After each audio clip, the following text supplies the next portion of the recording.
What's up, YouTube? So real quick before the video even start, I just want to give a thank you to everybody who be liking all my videos, everybody who be watching them, everybody who subbed up, everybody who be in my live streams on Twitch. I just want to give a thanks to all y'all because I'm on the road to 3K. I got a lot of content coming for y'all boys soon, and appreciate all y'all. Thanks Thanks even if you clicked on the video. I got a lot of content for y'all boys coming on soon, bruh. I fucked up the intro, but nobody cares, bruh.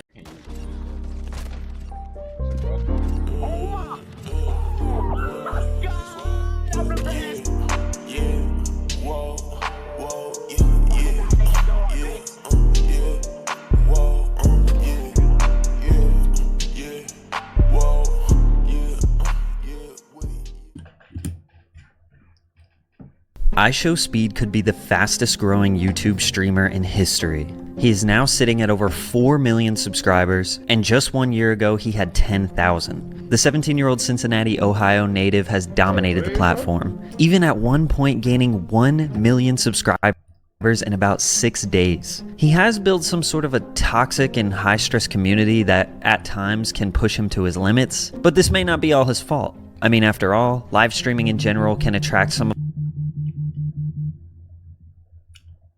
the worst viewers, pushing streamers to lash out and react in ways that don't represent them very well. When it comes to speed, the line between what's real and what isn't is so paper thin that I ain't gonna lie, that shit gotta be crazy where you got fucking thousands of people watching you and they all just fucking hating, man. sometimes it feels like you're not even watching a real person, but rather someone playing a character. Speed started his YouTube channel in late 2017, uploading NBA 2K and Fortnite highlights. 1 year later, he began live streaming himself playing Fortnite, but didn't really stay too consistent with it. It wasn't until April of 2020 when he got fully committed to live streaming, with a face cam and interacting with about 5 viewers. His game of choice, NBA 2K20. I started the video by saying Speed is 17 years old, but his age has been a bit of a mystery for some time. When he first started streaming, a person asked him in his chat what his age was. Tell me all How day. old are you though? Damn near 16, bro. He was reluctant to give him a straight answer. It's fairly common for people on the internet to not want to give their age. It's also common for young kids to tell people that they are older than they really are. I know when I was 13 on Call of Duty Modern Warfare, I would brag about being 15, thinking that that was so cool. The only reason why this matters is because very often in 2021, Speed did e-dates with Aiden Ross and various influencers where he tells girls that he is 19, so he will have a better chance at scoring a date with them. Obviously misleading them because at the time he was actually 16. On the other hand, some people see this as harmless. It's more so just for entertainment, and nobody's taking it that seriously. Like when girls lie about the age, it's just like, yeah. Oh my. Yo, let me know when I win the E-Date. I for sure was. So. God, she lied about her age, bro. All right, let me get off this app, bro. But in spring of 2020, 15-year-old iShowSpeed was laying down the groundwork for his streaming career. Double check and make sure you're subscribed. Why not hit the like button for me? And make sure you're drinking water. He stayed very consistent on NBA 2K20. He streamed every day and tried to get tapped into the community. He was lighthearted, funny, and happy. If he took an L, he would get a little stressed, maybe have a little freak out, but nothing more than a typical gamer. He was able to play with a bigger streamer, and he played really well. Got the shout out from him. For my son, iShowSpeed, the first son that I had played with, ain't shot nothing but green. This got him a couple more viewers, maybe around 10 or so on average. Unfortunately, NBA 2K kind of breeds toxicity, kind of like Call of Duty Modern Warfare lobbies. You can walk around a public gym and challenge random people to pick up games. Usually the loser will just end up screaming into the mic all kinds of heinous things that are totally unnecessary. I mean, games are competitive, and trash talk is inevitable, but this game for some reason brings out the worst in people. Even in the early days, we can see it getting the best of Speed. One of y'all go on this stream right now and say, TJ, use a. Oh my god! He spent the summer of 2020 grinding the game and trying to build up his viewership. He was averaging around 20 viewers and would eventually amass 1,000 subscribers, still keeping that positive energy, interacting with his chat, and getting to know them. He would only get toxic when other people from the community would come into his stream and try to mess with him. They would call him names and challenge him to games that he didn't want to play. Around this time, he came up with a winning strategy for growth on YouTube. He would do a 2-hour live stream, then post a 6 to... That comment I said earlier about having thousands of people in your stream and they all hating. Not gonna lie, I don't know why I said that because I'm a hating ass nigga. brief 10-minute clip of the stream as a YouTube video with a better title, only posting the ones labeled funny reaction, because those got the best views. I go on nigga streams and I hate every day. They were basically just the buildup of him freaking out and what caused the freak out. This was a great growth strategy for him, and he stayed consistent with this throughout summer of 2020. The Rage highlight videos were becoming a staple part of his brand and was slowly becoming the thing that people wanted to see the most from him. He streamed and uploaded every single day for months without fail. In October 2020, he got banned from streaming. About me mission chat. Upload almost every day. Because YouTube thought he was 12, and you need to be 13 to stream. So basically, I can't stream no more, y'all, for a little minute, y'all, because of that last live stream, y'all. So I would not be streaming no more. This would be the first of many, many videos where he tells his chat that he can't stream anymore. The ban would only last one day, and he would be back the next day because YouTube was obviously in the wrong. NBA 2K21 came out, and the community hated it. Aiden Ross was a big part of the game's top players leaving and moving on to different things. There was still a demand out there for 2K21 content. It's crazy. If you look at the biggest streamers now, like 90% of them came from 2K, which is crazy. Plus, you got like Speed, Duke Dennis,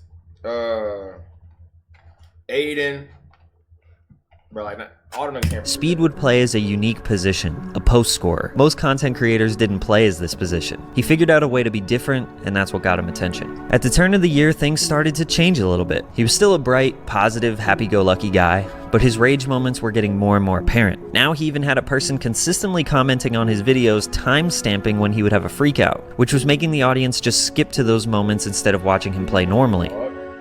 Another ban. It's a warning, so basically, I don't know if I'm gonna do Omegle no more.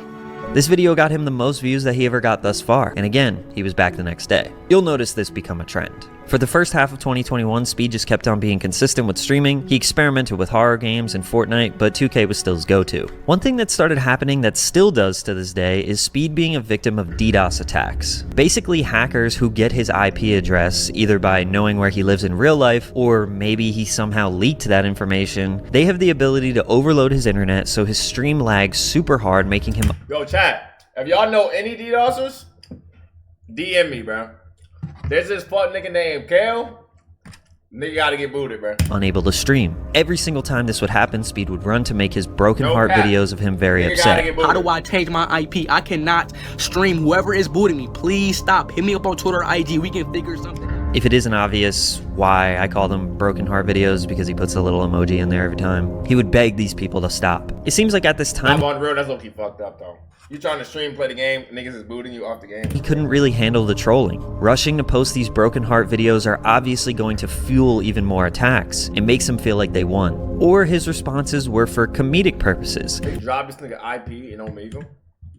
More attacks. It makes him feel like they won. Or his responses were for comedic purposes, and he knows he's going to get attention, growing his fan base and following. But the broken heart videos aren't just to address hackers. He would also address his trolls. For example, he posted a video proving to his chat that he takes showers. Hours, as I can see right here, I'm showing y'all proof right now. I take a shower. I don't want to hear no more hate comments about me taking a shower no more. And this other one where he says his real name. My real name is Jawan. It's not Frank. Y'all know what's my name? Jawan. Which I don't think is his real name. This video has 5 million views, and all the comments are about his fan base being toxic and that he deserves better. But some people just feel very confused by this. Live streaming can get out of hand with trolls. But if someone gets pushed to crying just for people wanting to know their real name, or they feel the need to prove that they actually take showers, leads some people to believe that you may not be fit for this career. Or again, Speed is trolling everyone back, but he gets sympathy from his chat because he's very good at making this seem real. The video blows up and gets likes, views, and subs. Then he goes back to streaming the next day with tons of new viewership, never addresses the situation that happened the day before. Day with tons of new viewership. Views and subs. Then he goes back to streaming the next day with tons of new viewership. What the fuck? Never addresses the situation that happened the day before, and then the cycle repeats again a couple weeks later. It's a very strange middle ground where people can't tell if he's actually upset by these things or if he's on some 600 IQ marketing strategy. So now let me ask you what you think. Look how mad he gets at this comment. You probably think that salad dressing is spicy, bro. What are you talking about? Bro, like, what is you, bro, you talking about salad dressing? What are you talking about? Obviously, this is a harmless troll comment. But do you think he's genuinely mad about this? Or do you think he just uses it as an excuse to rage and freak out because it hypes up the chat and might be a viral clip later on? Chances are you think it's fake as well. But sometimes these things were going too far. Like the jacket video. My cousin gave me this jacket, y'all. I swear to God, now I just... Demi, flex your feet. Yo, yo. broke this shit, bro. Yo, what is wrong with you, bro? Why are you telling a grown man to flex his feet, bro? You know what? So what caused this was him losing the game, crying, physically harming himself, then ripping his jacket. And basically for this entire game and really this whole stream, his chat was saying rude things. It's not weird. You're right, bro. It's not weird. So losing the game was actually just the final straw. But this reaction to me doesn't look very fake. Stop donating! Stop donating! I don't even want it! I don't want it! I don't want it! Oh, I'm done. Oh God, I'm out of this bitch. On my mama. Now, it's not like Speed is 100% innocent and his chat attacks him for no reason. I made basically a whole video about this, but real quick, let me just say that oftentimes the chat copies the behavior of the streamer. You attract the type of people that you act like. So judging off his Omegle streams alone... Damn, you cute as fuck. Thank you, thank you. Hey, if you can rate me 1 through 10, what would you rate me? Be completely honest. A 7.5. Really? After I called you cute as fuck? I lied. Nah, shut the fuck up.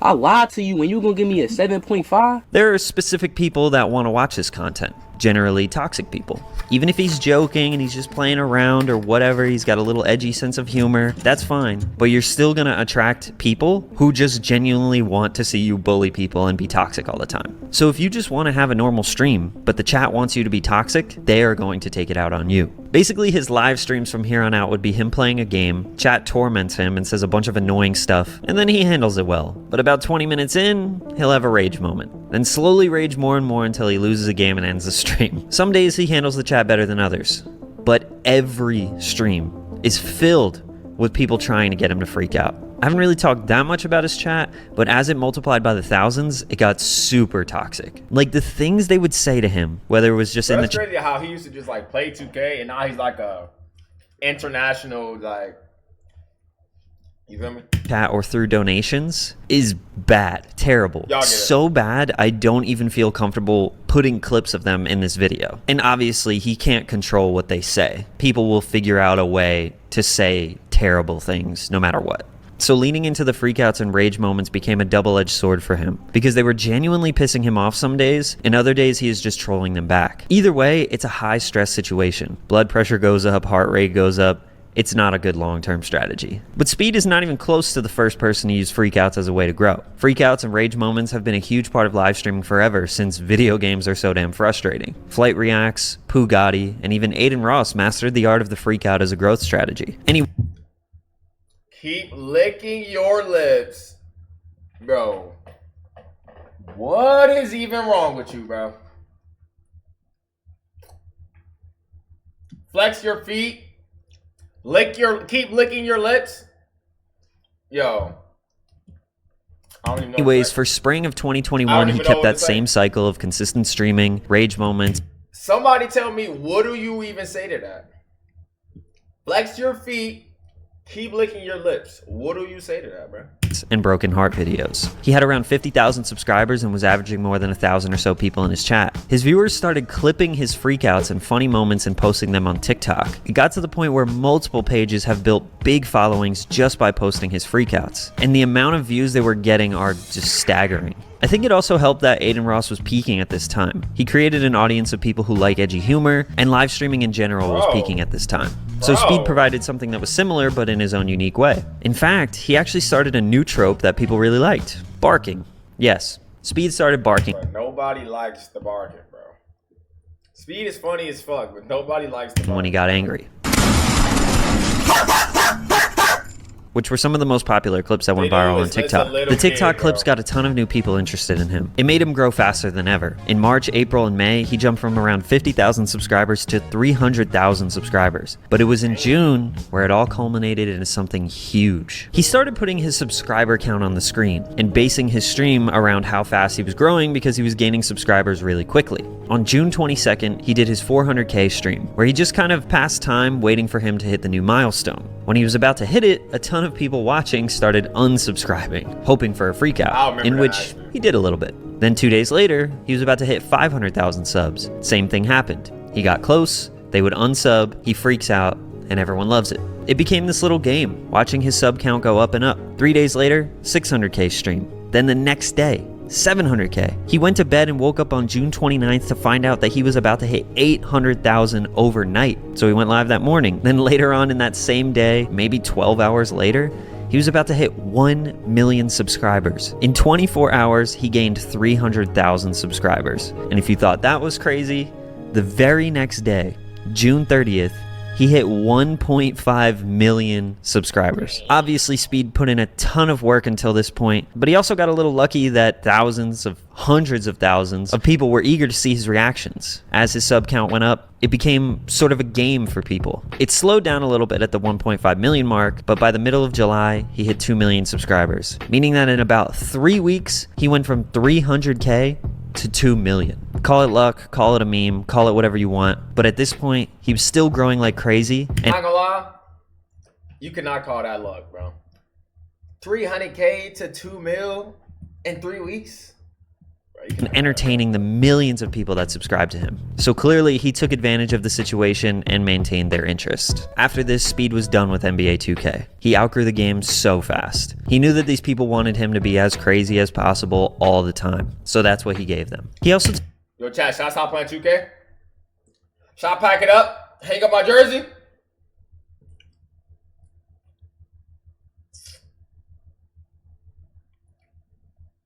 No, you're bad. You some shit. Okay.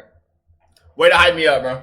took a trip to LA to link up with Aiden Ross and many other streamers. For some reason, watching that in-person connection just changes the viewer's perspective. It's almost like the viewer is part of the friend group. Plus, he seemed to be a lot happier. He wasn't giving into the trolls, and he wasn't getting DDoS attacks kicking him offline. When he went back home to Ohio, it was almost exclusively trolling people on Omegle, more getting kicked offline, and more broken heart videos. But something else huge happened. Speed's unforeseen music career began in August of 2021. He had a new hit single called Duty Booty, with a high quality music video in which he was wearing his favorite shirt, barking, and twerking with his boys. The song was actually very well received, which made him want to do even more music. He would start uploading a song every month and sometimes twice per month. Yo, chat, should I make a song?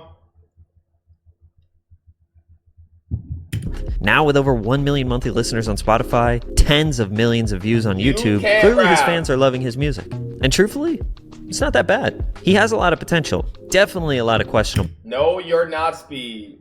lyrics. I don't know if he wants to do this seriously or if he wants to do it as a meme. I mean, that seems to be his whole career at this point. For all of fall 2021, he just kept doing what he normally does. Streaming Omegle, scary games, some Fortnite, Rap my McChicken. Okay, bro. freaking out, Okay, dropping bro. music, which his song Shade getting over 20 million views on YouTube, barking, chat saying the most terrible things to him. But the e-dates and IRL dating became something that his chat demanded. Watching Speed interact with girls was their new favorite thing, probably because once the girl said something that he didn't like or they weren't into him, he would just bark, scream, or insult them, which is funny because literally Yo, she kind of bad, bro. Yo, chat, who's better, the one on the left or the one on the right? Not gonna lie, I'm taking the one on the left in the white shirt. nobody would react like that. But one day, Aiden Ross invited him to do an e-date with Ash Cash and a ton of other big streamers. And Speed took it too far. Say if we the last two people on Earth, Bro, and we had I remember this. But he almost got canceled for this shit, bro. to reproduce to make the world continue. No! Reproduce with me? No, because that means our kids will have to intertwine and then their kids. No, Who's gonna stop me? I will. If we the last two people on Earth, who gonna stop me? Gee, You're I not stopping me. If we the last two people on Earth, who gonna stop me? Come on. will. Hold up. Chill out. Just You're good. My fault. My fault. Take a I'm deep breath. tripping. You're good. I'm tripping. I'm thinking I'm on Omegle. Now, this question that he asked her is a running joke that Speed does on Omegle. It's a joke that works in his community and for his chat and his fans. But as you can imagine, a lot of women don't find this joke very funny. Nor do a lot of other people's fans who don't know Speed. Now, he got eliminated from this E-date, obviously, and he didn't like that. Man, fuck this E-date and fuck Aiden too, bro. God, fuck them niggas, bro. Fuck that shitty ass E-date, bro. He started to blame Ash Cash and Aiden, and this is where I started to question a lot of those E-dates. Do streamers actually take them seriously? I thought they were just for entertainment. Like, they weren't actually gonna get dates with any of these people. Is Speed's reaction fake? This is where Speed towing the line of what's real and what isn't becomes a little tricky for him. He took the joke too far, plain and simple. But now saying f Aiden and Ash Cash for kicking you out and that they're wrong for that? This turned into a little beef between Aiden and Speed, which again, I don't know if it's real or not. Speed's joke went viral on various social medias and had a lot of people angry. Ash Cash had a lot of words to say about it on Twitter, rightfully so, but Aiden didn't. You would never win an E-date, you ugly monkey. Yo, bro.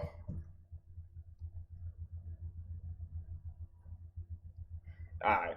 Stand up for Speed because he knew he was wrong. And Speed never really addressed it again. Today, I think they're all good, and Speed hasn't really done an E-date since then, which is also probably a good thing. I think a little clarity between what is a character and what is real life would help Speed out a lot. He's going to continue to get himself in sticky situations if he keeps being edgy like he is. But I also understand that the lure of not knowing what's real and what isn't is exactly what makes him so interesting. But sometimes you can get lost in the character. You play it so much that you even forget who you really are. I mean, the more crazy he acts and the more his views go up and his chat rewards him, the formula is difficult to maintain because the chat doesn't really care about your well-being. They want to see you push the limits because they don't have to suffer the consequences if you go too far. I understand he's young. It's normal to make mistakes. I bet he'll look back on some clips in a few years and cringe at himself. That's totally normal. But when you're making tons of money off the same exact thing that is causing the controversy, it's hard to make a defense. He seems like a really good kid, obviously very entertaining,